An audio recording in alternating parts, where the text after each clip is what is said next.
Exercise 14.1 से question number 7 करेंगे। State the number of lines of symmetry for the following figures. In figures के अंदर कितनी lines of symmetry होंगी ये आपको बताना है। चलिए फिगर्स के अंदर देखिए, पहली जो फिगर है ये है इक्विलैटरल ट्रायंगल।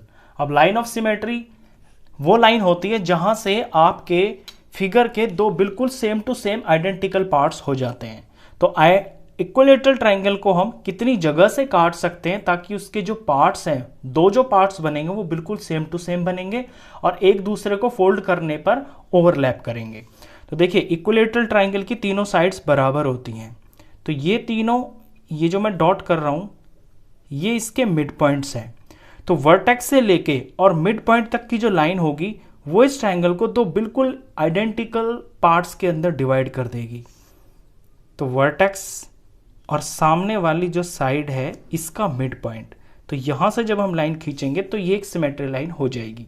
इसी तरह से इसके दूसरे वर्टेक्स से सामने वाली जो साइड है उसके मिड पॉइंट को लेकर जब हम एक लाइन खींचेंगे तो भी जो पार्ट्स बनेंगे वो बिल्कुल आइडेंटिकल होंगे, एकदम दिखने में एक जैसे, ये वाला पार्ट और ये वाला पार्ट। तो इसकी दो लाइन सिमेट्री होगी। तीसरी भी है, इसके तीसरे वर्टेक्स से लेके सामने वाली साइड के मिड पॉइंट से लेके जब हम लाइन खींचेंगे तो ये जो दो पार्ट्स बनेंगे, इधर वाला और इधर वाला, ये बिल्कुल आइडेंटिकल होंगे। और जब आप इस फिगर को फोल्ड करोगे ना तो पूरी तरह से ये दोनों पार्ट्स एक दूसरे को ढक लेंगे। तो इक्विलैटरल ट्रायंगल की लाइंस ऑफ सिमेट्री होती है 3। तो इसका आंसर हो गया है 3।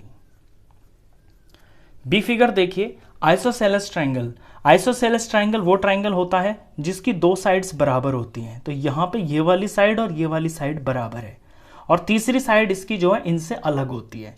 इसके अंदर एक ही लाइन ऑफ सिमेट्री होती है। जो दो इक्वल साइड्स होती हैं उनसे अलग जो तीसरी साइड होती है ना, उसका जो मिड पॉइंट होता है उसको लेके और इसके सामने जो वर्टेक्स है इससे जब हम लाइन खींचते हैं, यानी इस फिगर को ऐसे काटेंगे, तो ये दो पार्ट्स बिल्कुल एक जैसे दिखाई देंगे, आइडेंटिकल। और जब इसको आप फोल्ड करोगे, फिगर को यहां से लाइन ऑफ सिमेट्री से फोल्ड करोगे तो ये वाला पार्ट पूरा इसको कवर कर लेगा। इससे अलग इसके अंदर कोई और लाइन ऑफ सिमेट्री नहीं होती है, क्योंकि अगर आप इसे यहां से काटोगे तो ये चोंच बाहर ज्यादा निकल रही है और ये कम है, तो ये इसको ओवरलैप नहीं करेगी, दोनों पार्ट्स बराबर नहीं दिखेंगे। तो इसकी जो ये आइसोसेलेस ट्रायंगल की लाइंस ऑफ सिमेट्री होती है ये सिर्फ 1 होती है, एक ही होती है इसके अंदर। सी पार्ट देखिए, स्केलेन ट्रायंगल। स्केलेन ट्रायंगल वो ट्रायंगल होता है जिसकी तीनों साइड्स का मेजरमेंट अलग अलग होता है, यानी ये मेजरमेंट में अलग होगी, ये अलग होगी और ये अलग होगी। अब कोई भी स्केलेन ट्रायंगल आप लोगे उसको ऑब्जर्व कीजिए कि आप इसको कहां से काट दें ताकि दो पार्ट्स बिल्कुल सेम दिखाई दे। तो ऐसा आपको एक भी इसके अंदर लाइन ऑफ सिमेट्री नहीं मिलेगी। इसको आप अगर यहां से काटोगे, लेट्स सपोज यहां से काटोगे तो ये छोटा पार्ट है, ये बड़ा पार्ट है। अगर यहां से काटोगे तो ये चोंच ज्यादा निकल रही है, ये कम निकल रही है। स्केलेन ट्रायंगल के अंदर लाइन ऑफ सिमेट्री होती ही नहीं है, तो इसका आंसर होगा 0। डी पार्ट देखिए, स्क्वायर। स्क्वायर की चारों साइड्स बराबर होती हैं, ये चारों साइड्स बराबर है तो ये स्क्वायर है। इसके सारे जो एंगल्स होते हैं वो 90 डिग्री के होते हैं। अब स्क्वायर्स की हम लाइन ऑफ सिमेट्री बनाना शुरू करते हैं। सबसे पहले अपोजिट जो साइड्स होती है ना, इनके जो मिड पॉइंट होते हैं वहां से अगर हम फिगर को काटते हैं तो दो बिल्कुल सेम पीस निकल के आते हैं। जैसे ये इस साइड का मिड पॉइंट है, ये इस साइड का मिड पॉइंट है। मैं अगर इस स्क्वायर को यहां से काटता हूं तो आप देखोगे कि ये दो जो पार्ट्स बने हैं ना, इधर और इधर, ये बिल्कुल सेम है, ये रेक्टेंगल जैसे बन गए हैं। यहां से आप इसे फोल्ड करोगे तो ये पार्ट इस पार्ट को पूरा ढक लेगा, कवर कर लेगा। इसी तरह से इसका जो दूसरा पेयर है अपोजिट साइड्स का, उसके भी मिड पॉइंट से जब आप लाइन खींचोगे तो ये भी लाइन ऑफ सिमेट्री का काम करेगी। इस लाइन ने भी इसको दो इक्वल पार्ट्स में, सेम टू सेम पार्ट्स में डिवाइड किया है। फोल्ड करोगे तो ये पार्ट इसको कवर कर लेगा। तो दो लाइन ऑफ सिमेट्री तो बनती हैं इसकी साइड्स के मिड पॉइंट से। अब इसके जो डायगोनल्स होते हैं ना, वहां से भी लाइन ऑफ सिमेट्री बनती है। कैसे देखिए, ये इसके मैंने अपोजिट वर्टिसेस को लिया है और मैं एक डायगोनल बनाता हूं। ये मैंने काटा इसको यहां से, तो जब आप इसे यहां से फोल्ड करोगे तो ये जो ट्रायंगल है और ये जो ट्रायंगल बना है ये दोनों बिल्कुल सेम साइज के हैं। फोल्ड करोगे ओवरलैप करेगा। इसी तरह से दूसरा जो इसका डायगोनल बनेगा वो भी इसमें लाइन ऑफ सिमेट्री का काम करेगा। ये इसने भी इसको इस वाले ट्राइंगल में और इस ट्राइंगल के अंदर डिवाइड कर दिया, दोनों ट्राइंगल सेम साइज के हैं। तो स्क्वायर की सिमेट्री लाइंस होती हैं 4, 4 इसके अंदर लाइंस ऑफ सिमेट्री होती हैं। इसके बाद नेक्स्ट फिगर पे चलते हैं। इसके बाद फिगर है रेक्टेंगल। रेक्टेंगल की अपोजिट साइड्स बराबर होती हैं, सारे के सारे एंगल्स 90 डिग्री के होते हैं। अब इसमें दो साइड्स तो बड़ी होती हैं, दो साइड्स छोटी होती हैं। इसके अंदर लाइन ऑफ सिमेट्री बनाना शुरू करते हैं। तो बड़ी वाली साइड के मिड पॉइंट्स को मैंने ले लिया है। अगर मैं यहां से इस फिगर को कट करता हूं ऐसे, तो ये दो इक्वल पार्ट्स के अंदर डिवाइड हो गया, बिल्कुल सेम साइज के। तो एक तो लाइन ऑफ सिमेट्री ये हो गई है। इसी तरह से इसकी जो दूसरी पेयर ऑफ अपोजिट साइड्स हैं छोटी वाली, उसके मिड पॉइंट से, ध्यान रखना आप इनके मिड पॉइंट्स ही होने चाहिए ये, क्योंकि मिड पॉइंट से कटेगा जब भी फिगर आपकी दोनों जो फिगर्स बनेंगी वो सेम साइज की दिखाई देंगी। तो जब मैंने इसे यहां से काटा तो ये जो ऊपर वाला रेक्टेंगल है सेम इसी साइज का रेक्टेंगल नीचे भी निकल के आ गया है। तो रेक्टेंगल की दो ही लाइंस ऑफ सिमेट्री होती हैं। इसके अंदर जो डायगोनल्स होते हैं ना, वो सिमेट्री लाइन नहीं बनाते हैं। क्यों? आप फोल्ड करके देख लेना, अगर आप इसे यहां से फोल्ड करोगे ना तो ये जो चोंच है ना एग्जैक्टली इसके ऊपर नहीं आएगी, और ये जो लाइंस है वो भी इसके ऊपर नहीं आएंगी। तो रेक्टेंगल की सिर्फ दो ही लाइंस ऑफ सिमेट्री होती हैं, और वो इसकी अपोजिट साइड्स के मिड पॉइंट से पास होते हुए जाती हैं। तो रेक्टेंगल की लाइंस ऑफ सिमेट्री हो गई हैं 2। नेक्स्ट फिगर देखिए, रोम्बस। रोम्बस एक ऐसी फिगर होती है जिसके चारों की चारों साइड्स की जो मेजरमेंट है वो बराबर होती है। इसके दो डायगोनल्स होते हैं, एक छोटा डायगोनल होता है इसके अंदर और एक इसके अंदर बड़ा डायगोनल होता है। इसको आप साइड से तो काट नहीं सकते। अगर आप इसे साइड से काटोगे, इसकी साइड्स के मिड पॉइंट से काटोगे जैसे कि स्क्वायर को काटते हैं, तो ध्यान देना फोल्ड करके आप देखोगे तो ये चोंच जो है इस चोंच के ऊपर नहीं आएगी, क्योंकि ये बाहर निकल जाएगी थोड़ी सी। तो साइड से तो इसमें लाइन ऑफ सिमेट्री नहीं बनती है। इसके अंदर जो लाइंस ऑफ सिमेट्री बनती है वो बनती है इसकी अपोजिट, ये जो वर्टिसेस है ना इनसे बनती है, यानी जो डायगोनल्स होते हैं वो। तो इसका मैं डायगोनल बनाता हूं एक, ये वाला। अब आप देखिए ये रोम्बस दो इक्वल ट्राइंगल्स के अंदर डिवाइड हो गया है। इसे जब फोल्ड करोगे तो एग्जैक्टली ये पॉइंट इसके ऊपर आ जाएगा और ये जो लाइंस है ये इनके ऊपर आ जाएंगी। इसी तरह से इसका जो दूसरा डायगोनल है वो भी लाइन ऑफ सिमेट्री का काम करता है। वहां से जब आप इसे काटोगे दूसरे डायगोनल से इस फिगर को, तो इक्वल ट्राइंगल्स बनेंगे। देखिए ऊपर वाला ट्राइंगल और नीचे वाला ट्राइंगल बिल्कुल आइडेंटिकल है, सेम साइज के हैं। फोल्ड करके देख लेना फिगर में आप प्रैक्टिकल, तो ये बिल्कुल इसको कवर कर लेगा। तो इसकी जो साइड्स होती है, लाइंस होती हैं सिमेट्री की, ये दो होती हैं और ये डायगोनल से बनती हैं। अब आते हैं पैरेललोग्राम। पैरेललोग्राम की अपोजिट साइड्स बराबर होती हैं, जैसे ये साइड इस साइड के बराबर होगी और ये वाली जो साइड है ये इस साइड के बराबर होगी। इसके अपोजिट एंगल्स भी बराबर होते हैं, तो ये वाला एंगल और ये वाला एंगल बराबर होगा, ये और ये बराबर होंगे।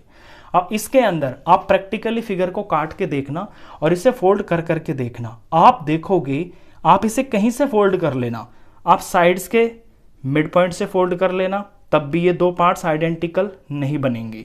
ये दिखने में तो एक जैसे बनेंगे, लेकिन जब ओवरलैप करोगे ना आप, तो बिल्कुल कॉर्नर कॉर्नर के ऊपर नहीं आएगा और साइड्स के ऊपर नहीं आएंगी। इसी तरह से जब आप इसका डायगोनल बनाओगे, डायगोनल से काटोगे, तो दो ट्राइंगल तो बिल्कुल सेम दिखाई देंगे, आइडेंटिकल लगेंगे शेप में दिखने में, लेकिन फिगर जो है, आधा जो पार्ट है दूसरे पार्ट को बिल्कुल एग्जैक्टली ओवरलैप नहीं करेगा, यानी कि ढकेगा नहीं। तो दो कंडीशंस होना बहुत जरूरी है। फिगर्स का जो साइज है, शेप है, वो एग्जैक्ट सेम होना चाहिए, और जिस लाइन से आप काट रहे हो वो लाइन जब वहां से फोल्ड करोगे तो एक पार्ट दूसरे को पूरा ओवरलैप करना चाहिए। इसमें ऐसा पॉसिबल होता नहीं है। तो पैरेललोग्राम की जो लाइन ऑफ सिमेट्री होती है इसमें 0 होती है, इसकी कोई लाइन ऑफ सिमेट्री हम नहीं बना सकते। एच पार्ट है अ क्वाड्रिलेटरल। अब क्वाड्रिलेटरल एक फिगर होती है, क्लोज्ड फिगर, जो 4 साइडों से मिलकर बनती है। अब वो कैसी भी हो सकती है। ये जो होते हैं ना रोम्बस, स्क्वायर, रेक्टेंगल, ये सब क्वाड्रिलेटरल की फैमिली होती है। इनका नाम स्पेशल इसलिए क्योंकि इनके अंदर कोई स्पेशल प्रॉपर्टी होती है। एक क्वाड्रिलेटरल सिंपली एक क्वाड्रिलेटरल होता है जिसकी 4 साइडें होती हैं, वो कितनी भी बड़ी हो सकती हैं, एंगल्स उसके कितने भी बड़े हो सकते हैं, फिगर कैसी भी हो सकती है, टेढ़ी मेढ़ी किसी भी तरह की। तो क्वाड्रिलेटरल के अंदर लाइन ऑफ सिमेट्री निकालना पॉसिबल नहीं है। अगर कोई स्पेशल क्वाड्रिलेटरल है जैसे रेक्टेंगल, रोम्बस, तो उनके अंदर तो निकल जाती है। लेकिन अगर आपको सिंपल ही कह दिया क्वाड्रिलेटरल, तो क्वाड्रिलेटरल तो आप कैसे भी बना सकते हो। एक छोटी सी लाइन ये बना दी, ये इतनी ही बड़ी लाइन बना दी, एक छोटी सी ये बना दी और फिर एक ये बना दी, ऐसे ऐसे ये बड़ी बना दी और ये छोटी एक बना दी। अब इसमें आप कहां से काटोगे जो आपकी फिगर पूरी तरह से ओवरलैप करे, ऐसा तो पॉसिबल नहीं है। तो क्वाड्रिलेटरल के अंदर लाइन ऑफ सिमेट्री इसके अंदर 0 होती है। इसके बाद जो नेक्स्ट फिगर है ये है रेगुलर हेक्सागन।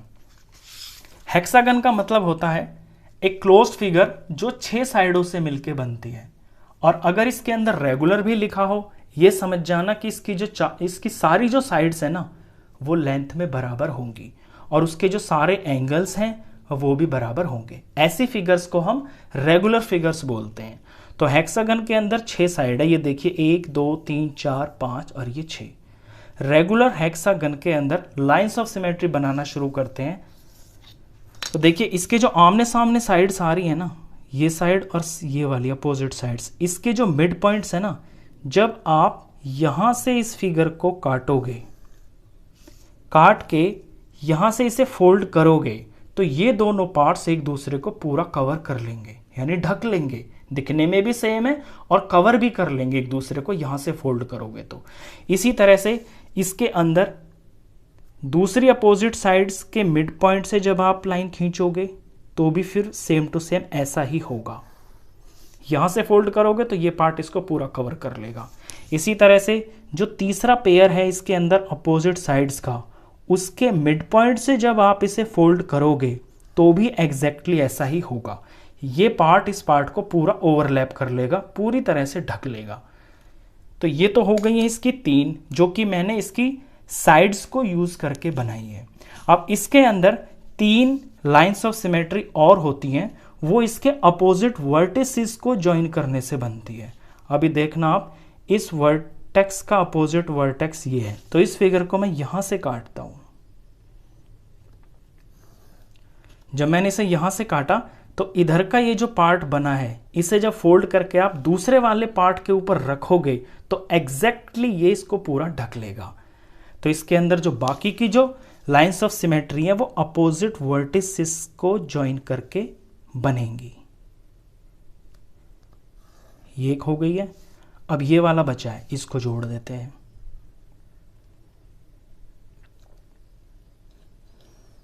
बस, इससे अलग और कोई लाइन ऑफ सिमेट्री है नहीं। तो इसके अंदर 3 लाइन ऑफ सिमेट्री तो बनी है अपोजिट साइड्स के मिड पॉइंट को जोड़ के, और 3 लाइन ऑफ सिमेट्री बनी है अपोजिट जो वर्टेक्स है इनके, उनको जोड़ के। तो रेगुलर हेक्सागन के अंदर 6 लाइंस ऑफ सिमेट्री होती हैं। तो इसका आंसर हो गया है 6 लाइंस ऑफ सिमेट्री होती हैं इसके अंदर। लास्ट जो फिगर है ये है सर्कल। अब सर्कल को आप कहीं से भी फोल्ड कर लो, जो उसका दूसरा पार्ट बनेगा ना वो सेमी सर्कल होगा। जैसे सर्कल को आप फोल्ड करोगे इसके सेंटर से, जब यहां से आप इसे फोल्ड करोगे सेंटर से, ऐसे इसे काटोगे तो ये जो पार्ट है ये इसको पूरा कवर कर लेगा। अब सेंटर से जाती हुई इसके अंदर आप कितनी भी ऐसी लाइंस बना सकते हो जो इसमें लाइंस ऑफ सिमेट्री का काम करेंगी। यहां से फोल्ड करोगे तो इसे कवर कर लेगा, क्योंकि इसके अंदर कोई साइड तो होती नहीं है, ये हर जगह से गोल होता है। और आप जब सेंटर से इसकी लाइन ऑफ सिमेट्री निकालते हो तो ये जो पार्ट है अंदर वाला, ये डायमीटर होता है। डायमीटर सर्कल को 2 सेमी सर्कल्स में डिवाइड कर देता है और वो पूरी तरह से फोल्ड करोगे तो ओवरलैप करेगा। तो इसके अंदर आप कितनी का मतलब है अनगिनत, कितनी भी लाइंस ऑफ सिमेट्री बना सकते हैं, कोई लिमिट ही नहीं है। बस सेंटर से जानी चाहिए आपकी लाइन, वो इस सर्कल के 2 इक्वल पार्ट्स कर देगी। और जब इसे फोल्ड करोगे आप तो ये वाला जो पार्ट है गोलाई, इसको पूरी तरह से ढक लेगा। तो इसका आंसर होगा इन्फिनिटली मैनी। इन्फिनिटली मैनी, यानी इसके अंदर इतनी लाइंस ऑफ सिमेट्री हो सकती हैं, बहुत सारी हो सकती हैं, आप गिन भी नहीं सकते। ये लास्ट फिगर थी। क्वेश्चन